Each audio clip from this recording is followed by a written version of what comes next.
When watchmaker Quinn Lai heard Washington was closing its so-called de minimis rule, he thought that was the end for his business. His operation in Hong Kong, DIY Watch Club, sells do-it-yourself watchmaking kits overseas, with most of his customers based in the US. So when the tariff first hit, it was actually pretty bad. We had 80+% in the US, right? So we were literally considering downsizing the company, and it was going to be game over.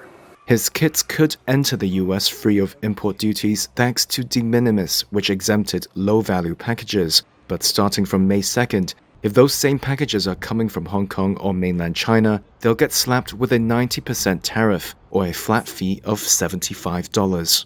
It's part of a punishing trade war between Washington and Beijing. On the face of it, the rule aimed to target traffickers of fentanyl and other illicit goods. But Lai is caught in the crossfire, and he's trying to wean himself off the American market. But now I think we recently, because of this whole uncertainty in the US market, we're basically shifting our marketing efforts and everything to target Europe and a bunch of other countries. And now I think it's still a good chunk of our revenue, though it's still over half. Going forward, I'm definitely going to try to grow my customer base in Europe. At the very least, I'm going to be localizing my materials, let's say teaching materials, website, and I'm going to be designing more watches for the region, and then definitely looking for YouTubers from the region. That's going to help quite a bit in reaching out to the audience. And on top of that, I might explore Japan as another market. So growing these markets would allow me to rely less on the US market. And hopefully, eventually, US would be like, let's say 15% of my portfolio. I think that would be a safer place to be.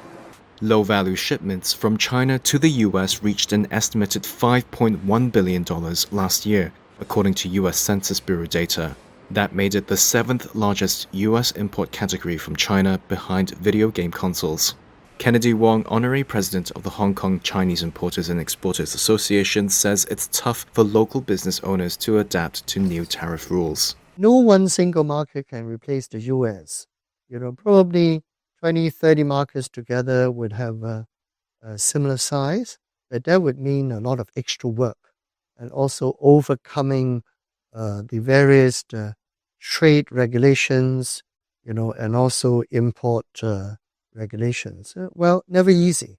He says Hong Kong traders should pivot to emerging markets in Southeast Asia or in Africa that have a larger young population than in other developed countries.